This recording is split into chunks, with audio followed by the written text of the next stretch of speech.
குதிலே வணக்கம். சுப்ரதாதாவின் நல்வாழ்த்துக்கள். நல்லா இருக்கீங்களா? சௌக்கியமா இருக்கீங்களா? இன்னைக்கு இந்த வாரம் நம்ம கதையை ஆரம்பிச்சோம் இல்லையா? அதாவது ஒரு நாடு, நல்ல பணக்கார நாடு, நல்ல வசதியான நாடு. நாட்டில் ஒவ்வொரு மக்களுக்குமே ஒவ்வொரு கிலோ தங்கமும் 2 கிலோ வெள்ளியும் வச்சுருப்போம் அப்படின்னாக்க அந்த நாடு எவ்வளவு செல்வ செழிப்பான நாடுங்கிறத நீங்கள் புரிஞ்சுக்கணும். Okay, right. இப்போ மன்னர் என்ன பண்ணுறார்? நம்மளே இப்படி இருக்கிறதே மன்னர் குடும்பம் எப்படி இருக்கும்? அந்த புறத்தில் பார்த்தீங்கன்னாக்க எங்கே பார்த்தாலும் சவத்துக்குள்ள ஒரு பறைன்னு சொல்லுவாங்க, ஒரு ஒரு 3 அடிக்கு ஒரு சுரங்க வேற வச்சு அதுக்குள்ளே தங்கமும் வைரமும் வைடூரும் மாணிக்கம் மரகம் வச்சு சவத்தை மூடிடுவாங்க. அவ்வளோ சேஃப்டியாக அவ்வளோ நகைகள் இருக்கும். அவ்வளோ பணக்கார நாடு அது. சரி, இப்போ என்ன விசேஷம் அதே சொல்கிறீங்க. அங்கே அரண்மனையில் ஒவ்வொரு நாளைக்கும் திருட்டு போயிட்டே இருந்தது. மன்னரும் எல்லாம் பண்ணி பார்த்துட்டாரு, எல்லா என்கொயரி பல ஆங்கிலையும் தலைவர் தொங்கோட்டு பார்த்தாரு, நிமித்தி பார்த்தாரு, தட்டி பார்த்தாரு, உரசி பார்த்தாரு, அடித்து பார்த்தாரு. உப்பை போய் வந்து அதை 10 போடுவாங்க இல்லையா, மிளகாப்பொடி போட்டு 10 போட்டு உடம்புக்கு எல்லாம் வச்சு பார்த்தாரு. சந்தேகப்படுற கேஸ் மேலாம் ஒன்றும் நடக்கலை. யார் திருடுறது கண்டுபிடிக்க முடியல. அப்போ யார் கண்டுபிடிக்கிறது? கண்டுபிடிச்சால் அவர்களுக்கு தக்க சன்மானம். ஒரு ஒத்தானே கண்டுபிடிக்க முடியல. என்ன காரணம்னு தெரியல. திருடன் அவ்வளவு புத்திசாலியான திருடன். இப்போ மன்னர் பக்கத்து நாட்டில் உள்ள இளவரசிக்கு திருமணம் அழைப்பு வந்திருக்கு. மன்னர் போயாகணும், அவசியம் போயாகணும் இல்லையா? அப்போ காட்டு பாதை வழியாக தான் போயாகணும். அது அந்த நாட்டை கடக்கிறதுக்கு ஏற்பாடெல்லாம் ஆயாச்சு. மன்னர் அம்பாரியில் மன்னர் உட்காந்துருப்பார். பக்கத்தில் பல்லக்கில் மகாராணி இளவரசி உட்காந்துருப்பாங்க. அதே மாதிரி பின்னாடி அடுத்து இன்னும் கொஞ்சம் பின்னூறு பெரிய பல்லக்கு இருக்கும். அதில் ராஜகுரு, தளபதி, அமைச்சர், பின்னாடி ஒரு 1000 படை வீரர். எப்பொழுதுமே பந்தான்னு ஒன்று இருக்கு இல்லையா, அது மன்னர்களுக்கு இருக்கணும். அப்படி இருந்தால் தான் மன்னர்களை மதிப்பாங்க. சும்மா நடந்து போயிட்டு நான் போயிட்டு வந்து காஃபி சாப்பிட்டு வந்து என்ன ஒருத்தர் மதிக்க மாட்டான். புரிஞ்சு உங்களுக்கு? அதே மாதிரி மன்னர் என்ன பண்ணுறார்? அந்த கோதாவோட போகிறார். யானைக்கு அப்படி வைரத்தாலேயே வைரக்கற்காலே முகத்தில், கேரளாலாம் பார்த்தீங்கன்னா முகத்தில் ஒரு அழகாக பட்டை மாதிரி வச்சுக்கோங்க பார்த்தீங்களா? அதே மாதிரி வைரக்கற்களில் வச்சு தங்கமும் வைரமும் வைரம் இப்படி ஜொலிக்கிறது யானைக்கு. தந்தம் அவ்வளோ பெருசு இருக்குது. கம்பீரமாக உட்காந்துருக்கிற மன்னர் அது நடந்து போயிட்டுருக்கு. என்னதான் கம்பீரமாக இருந்தாலும் அந்த யானை பாகன்னு ஒருத்தரணும் இல்லையா, அவன் இல்லைன்னா யானை போகாது, சரியாக போகாது, ஓடும், தாழ்வான போகும். இந்த நாட்டுக்கு மேலே வேற நாட்டுக்கு போடும். அது அங்கே கல்யாணமாக இருக்கும், அது வேற கருமாதி நடக்குமான்னு தெரியாது. அங்கே மன்னர் வாட்டிட்டுருவார். அப்போ என்னாச்சு, காட்டில் போயிட்டுருக்காங்க. அதுல டங் அடிக்கிறதுக்கு டங் கடற்கட டக் கடற்கட டக் கடற்கட டங் டங் டங் டங் டங் டங் டங் டங் டகா அடிக்கி இடிக்கி டுகோ டகா டிங். ஏன்னா காட்டு விலங்குகள்லாம் இருக்கும் இல்லையா, அதாவது துரத்தி விடணும் இல்லையா, அதுக்காக அது பாட்டில் அது போயிட்டு. அப்போ மன்னர் ஃபஸ்ட்டு அம்பாரில் அவர் தான் ஃபஸ்ட்டு போவார். பின்னாடி தான் எல்லாம் வரும்.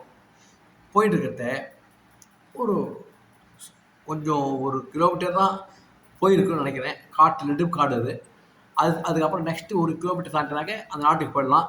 அங்கே மன்னரை வரவேற்கிறதுக்கு தயாராக மற்ற அங்கே ஏற்பாடெலாம் பண்ணி வச்சுருக்கார் அந்த நாட்டு மன்னர். போகிறார். யானை என்ன பண்ணுறது? காலை தூக்கி வைக்கிறது, திரும்பி எடுத்து வச்சுருது. காலை தூக்கி வைக்கிறது, திரும்பி கீழே எடுத்து வச்சுடுறது. முன்னாடி வைக்கிறது, பின்னாடி வைக்கிறது. நகர மாட்டேங்க. எல்லாருக்கும் ஆச்சரியம். அம்பாரில் உட்காந்து மன்னர் கேட்குறாரு, ஐயோ யானைப்பாக, என்னையா பிரச்சனை? என்ன யானை நீ சொன்னதை கேட்க மாட்டேங்குது? போய் குத்தியா அம்பார, அந்த குத்தியா அது இதால அங்குசத்தால அப்படி அங்குசத்தால் அவன் குத்தினான்னா யானைக்கு மதம் கொண்டு போச்சுன்னா அது காடு வேற, காட்டு யானைகள்லாம் வேற இருக்கும், அது வேற சிக்கலாயிடும். அதில் அவன் என்ன பண்ணுறான், இல்லைங்க ஒரு நிமிஷம் பொறுமையாக பண்ணா அப்படிங்கிட்ட பொறுமையா, இன்னும் 1 நிமிஷத்தில் கிளம்பலைன்னா உனக்கு கழுமரத்தில் வந்தாலும் ஏற்றி விட்ருவான் அப்படின்னு. கழுமரம்லாம் தெரியுமா உங்களுக்கு? ஒரு ஷார்ப்பான மரமாக இருக்கும். அது வில்லு மாதிரி அவ்வளோ ஷார்ப்பாக இருக்கும். அதை உட்காந்து வச்சுருவோம். யாரை? தண்டனை கைதியில் உட்காந்து வச்சுருவோம். உட்காந்து வச்சுட்டு போயிடுவாங்க. கழுகுகள்லாம், பிணந்தின்னி கழுகுகள்லாம் இருக்கு இல்லையா, 1000 கணக்கில் பறந்து வந்து வந்து வந்து அவனை கொத்தி சாப்பிட்றோம். அது ரொம்ப கொடுமையான தண்டனை. அது கொடுத்துருவாங்கிறாங்க. மன்னருக்கு வந்து டயத்துக்கு போகணும் இல்லையா, இவன் யானையை ஒழுங்காக சரியானபடி பராமரிக்கிற ஒரு பயம் அவருக்கு.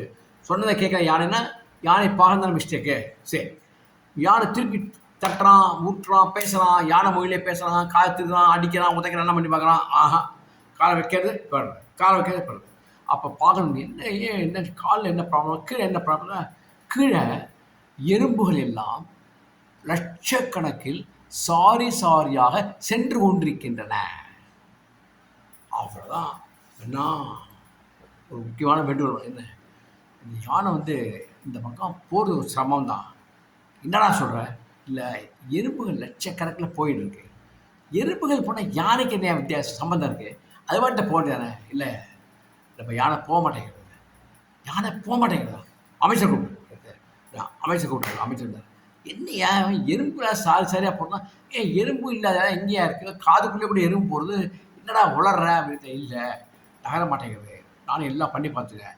அங்குசாரத்தால் குத்தினாலும் யானைக்கு மதம் முடிச்சு ஏதாவது பண்ணி வழி நகராது.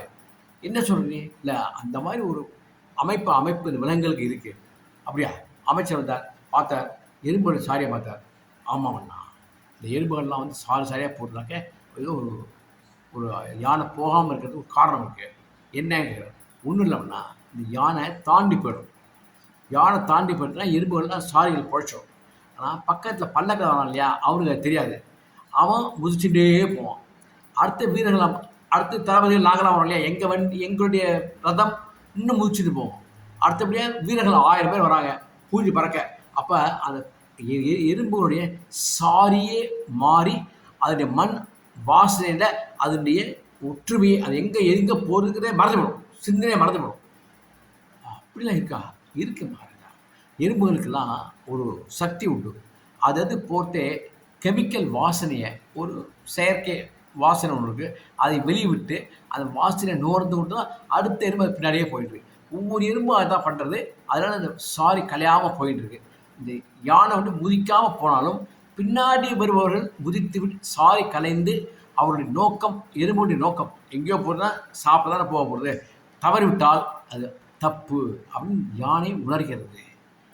யானைக்கு எப்படா இதெல்லாம் தெரியும் அப்படின்னு தான். இல்லை, மிருகங்களுக்கும் பட்சிகளுக்கும் உணர்ச்சிகள் உண்டு. ஒரு நாய்க்குட்டி ஆயிதாவது நாய் ஒவ்வொன்று கத்தும், பேச முடியாது, அவ்வளோதான். பறவைகளுக்கும் அது உண்டு, எல்லாத்துக்கும் உண்டு. ஆனால் இந்த யானை புத்திசாலி யானை. ஏன்னா இது ஒரு மாதம் நம்ம கோயிலில் கிருஷ்ணன் கோயிலை விட்டுருக்கோம். அந்த கிருஷ்ணன் கோயிலை விட்டத்தான் இதுக்கு இன்னும் சக்தி ஜாஸ்தியாக இருக்குது. சீக்கிரம் உணர்ந்து தவறு நடக்கக்கூடாதுங்கிறதுக்காக தான் இதை பண்ணுறது. அப்போ ஒரு செய்யலாமா அப்படின்றது, என்ன செய்யலாம்? இல்லை பண்ணா அதுக்கு முன்னாடி நான் ஒரு வழி சொல்லிடுறேன். நீங்கள் மாற்று பாதையில் நீங்கள் போகிறது நல்லது. நான் அதுக்கு முன்னாடி எறும்புகள்லாம் எந்த காட்டில் இந்த அளவுக்கு எங்கேயோ போகுதுன்னா லட்சக்கணக்கில் என்னமோ ஒரு இடத்துக்கு தான் போகிறது. அந்த இடம் என்ன, அந்த இடத்துல என்ன இருக்குது, அவ்வளோ சாரியாக எப்படி இவ்வளோ போகிறது, என்ன காரணம், அவ்வளோ ஒரே இடத்துல தங்குறதா, வேறு என்ன விசேஷங்கள் நான் பார்த்து என் உளவாலை வச்சு தெரிஞ்சுன்னு வரேன் அப்படின்ட்டு. வேண்டாம், அது எத்தனை ஆக போகிறது அப்படின்ட்டு. இல்லை, கூடுதல் ஒரு 1/2 மணி நேரம் ஆகும், பரவாயில்ல. எதிர்நாட்டு வேணால் எதிரி இல்லை, எதிர்நாட்டு வேணால் 1/2 மணி நேரம் வெயிட் பண்ணுறோம், நம்ம பார்த்துட்டு நான் பார்க்கலாம் அப்படின்ட்டு இவன் மன்னன் அம்பாவது இறங்கினாப்புல. அமைச்சர் பெருமக்கள் எல்லோரும் போகிறாங்க, தளபதி போகிறாங்க. யானை பிடிச்சிட்டு இருக்கான். எறும்புகள்லாம் எங்கேடா போட்டுனா சரியாக போகிறது. ஒரு 1/2 கிலோமீட்டர் போட்டு தான் தெரியுது. வாசனைன்னா வாசனையா என்னையா, 1/2 மணி நேரம் சோத்து வாசனை. இந்த மண்ணில், காட்டு மண்ணில் எங்கேருந்தோ வாசனை வருது, சாப்பாடு வாசனை. என்ன ருசி, என்னத்தையா போடுறான், எவையா சமைக்கிறான்? காட்டில் மிருகங்கள்லாம் சமைக்கிறது எவ்வளோ டேஸ்ட்டாக இருக்குது. மக்கள் சமைக்கிறது நல்லா இல்லையா? ஏன் மன்னர் புறமையில் இருக்கிறத அமைச்சர் சொல்கிறார். பண்ணா ஒரு நிமிஷம், என்ன பேசாதீங்க, என்ன சொல்கிறேன் பண்ணா, எறும்பெல்லாம் சமைக்காது. ஏதோ சமையல் நடக்கிற இடத்துக்கு எறும்பெல்லாம் வந்திருக்கு. இந்த அளவுக்கு இந்த வாசத்தோட சமையல் நடக்கிறதுனா ஒரு அருமையான சமையல் நடந்துட்டு இருக்குன்னா யாரோ மனிதர்கள் தான் செய்கின்றார்கள். அது யாரும் கண்டுபிடிக்கணும் அப்படின்னு போகிறாங்க. சுற்றி பார்க்குறாங்க. எறும்பு அவங்களாம் கண்டுபிடிக்கல. ஆனால் எறும்பு ஒரு ஸ்டேஜுக்கு அப்புறம் மறைஞ்சு போடுறது. எங்கடா மறையிறது கண்டுபிடிச்சாக்க ஒரு சின்ன பள்ளம் இருக்குது, அதுக்குள்ளே அவ்வளோ எறும்பும் போடுது. அப்போ வந்தால் இந்த பள்ளத்துக்குள்ளே வச்சு பார்க்குறான், முகர்ந்து பார்க்குறான். மசாலா அட்டி நிமித்து கட்டுறது வாசனை. இங்கேருந்து தான் நான் மசாலா வாசனை வருது, இங்கே தான் யாரோ சமைக்கிறாங்க அப்படின்ட்டு. அப்படியா, எப்படி இதுக்குள்ளே உள்ளே போக முடியும் அப்படின்ட்டு. இதுதான் அவர்கள் வைத்துக்கொண்டு, யாரும் மனிதர்கள் வைத்துக்கொண்டு தனி பாதையாக இருக்கலாம், அது ஆதிவாசிகளாக இருக்கலாம், அது யார் தேவர்களாக கூட இருக்கலாம், தெரியாது. அப்படியா, இப்போ சுற்றி வெட்டிடுறான் அப்படின்ட்டு எல்லா வீரர்களும் வராங்க. சுற்றிக்கிட்டு பார்க்குறாங்க, ஒன்றும் முடிவு எடுக்க முடியல. அப்புறம் மன்ன அமைச்சர் சொல்கிறார், இது சுரங்க அமைப்பாகும் நான் நினைக்கிறேன். மேலே வந்து ஏதோ போட்டு மூடி அதுக்கு மேலே மண்ணை வச்சு மறைச்சிருக்காங்க அப்படின்ட்டு. ஓ சரி அப்படின்ட்டு ரொம்ப ட்ரை பண்ணுறாங்க. ஒரு பெரிய ஷீட்டில் தகர ஷீட்டு மாதிரி இருக்குது, அதை அப்படியே தூக்குறாங்க. வாசலில் மன்னர் ஆஹா எனக்கு சாப்பாடு கிடைக்குமா அப்படின்னு படி படி இருக்கு, ஒரு 50 படி இருக்கும். இறங்குறாரு, 4 பேர் ஓட ஆரம்பிச்சிடும். 1000 பேர்களை பார்த்தோம். ஓடின உடனே அப்படி இருக்க எல்லா பேரும் சேர்ந்து அவனை கட்டி பிடிச்சோடனே அப்போ என்னாச்சு, எல்லா எறும்பு போயிடுச்சு இல்லையா. அப்போ யானையும் வந்தது. யானை வந்து என்ன பண்ணுது, 4 பேரையும் துதுக்கையில் ஒன்றா சேர்த்து இருக்க கட்டிட்டு மண் முதுகில் வச்சுருந்தது. இப்போ மன்னர் வந்து அம்பாரில் ஏறுகிறது. அம்பாரில் நான் ஏறல, நீ இது திருட பிடிச்சிருக்கவன என்னென்னு விசாரிப்போம் அப்படின்ட்டு. உடனே இருந்தாங்க, அரண்மனைக்கு கொண்டு விட்டாங்க. கொண்டு போய் விசாரித்தால் தினம் இரவில் திருடுவதும் பகலில் அதை விற்பதுமாக தொழில் செய்து கொண்டிருந்த கல்லர்கள். இவர்கள் கல்லர்கள் சொல்றது திருடர்கள், கல்வர்கள், திருடர்கள், கொள்ளைக்காரர்கள். ஒரு தொழில் என்னன்னாக்க விலை உயர்ந்த ஆபரணங்களை அரண்மனையிலேருந்து திருடுறது ராத்திரி வேலையில். பகலில் நல்ல பட்டு வேஷ்டி ஃபஸ்ட்டு அங்கவஸ்திரங்கள் கட்டிட்டு குதிரை மேலே போய் ஒவ்வொரு நாட்டையும் வைர வியாபாரி அப்படின்னு சொல்லி விற்க வேண்டியது. அதே நகைகளே திரும்பி திருட வேண்டியது. இப்படியே பண்ணி தங்கக்கூடிய இடம் கீழே 50 அடி பள்ளத்துக்குள்ளே அழகான வீடு மாதிரி கட்டிட்டு அங்கேயே சமையல், அங்கேயே சாப்பாடு, அங்கேயே தூக்கம் எல்லாமே. புரிஞ்சவங்களுக்கு அதே மாதிரி செய்து கொண்டிருந்த காரணத்தினால அவங்கள பிடிச்சி பாதாள ஜெயிலில் போட்டுட்டு பின்னாடி அவங்களை கவனிச்சுக்கிறாங்கிறதே தளபதி சொல்கிறார். அண்ணா நீ சுரங்கப்பாதை உள்ளுக்குள்ள போகிறது எல்லாம் கண்ணெல்லாம் பறிக்கிறது அப்படின்னா அவ்வளோ வைரங்களும் வைடூரியங்களும் அரண்மனையில் என்னெல்லாம் காணியோ இந்த ஒரு அரண்மனை இல்லை, அந்த சமயத்தில் எத்தனை நாடுகள் இருக்கோ அத்தனை நாட்டிலையும் கொள்ளையடித்து பாகுபாடு இல்லாமல் வச்சுருக்கான் எல்லாத்தையும்.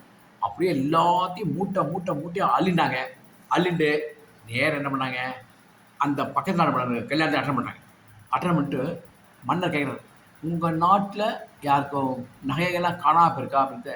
அதையே மண்ணா கேட்குறேன், நேற்று கல்யாணத்துக்கு என் பொண்ணுக்கு வாங்கி வச்சுருந்தேன் ஒரு 500 பவுன் சவரனுக்கு ஒரு செயின், அதே காணாமல் போயிடுது அப்படின்ட்டு. அப்படியா வீரர் பாடுறா அப்படின்னா 500 பவுன் சவரன் யானை தான் போடலாம், அது மனுஷனுக்கு போடுற அளவுக்கு அவன் திருட மண்ணை பண்ணி வச்சுருக்கான். அதை திருடி வச்சு எடுத்தான். இதான் பாருங்கண்ணா, இதே தான் அப்படின்ட்டு. எப்படி கண்டுபிடிச்சிங்க? வர வழியில் எறும்புகளும் யானையும் ஒரு 4 கல்வர்களை காட்டி கொடுத்தது. அந்த கல்வர்களை போய் கொள்ளைக்காரலாம் அந்த அரண்மனையில் பாதாள ஜெயிலில் போட்டோம். அப்போ விசாரிக்கலான்னு இருக்கோம். அதுக்கு முன்னாடி உங்களை கேட்கலான்னு கேட்டேன், நீங்கள் கேட்டால் சொல்லிட்டேன்னு சொல்லிட்டு அதை கொடுத்தாப்புல. அந்த மன்னர் சந்தோஷம் தாங்கல. ஆஹா இதை நான் வந்து பல கோயிலில் வச்சு வேண்டிட்டு எடுத்தது பண்ணினது, ஆனால் இப்படி ஆயிரத்தி வருத்தப்பட்டேன், ரொம்ப நன்றி அப்படின்னாப்புல. மன்னர் தன் பங்குக்கு தனக்கு நிறையா காணாமல் இருக்குல்ல, அதில் இடுறானாரு. வைடூரிய முத்து எல்லாம் நவரத்தனும் சேர்ந்த மாலை ஒன்று பெருசாக இருந்தது. அதுவும் யானைக்கு போடலாம், அந்த பெரிய மாலை.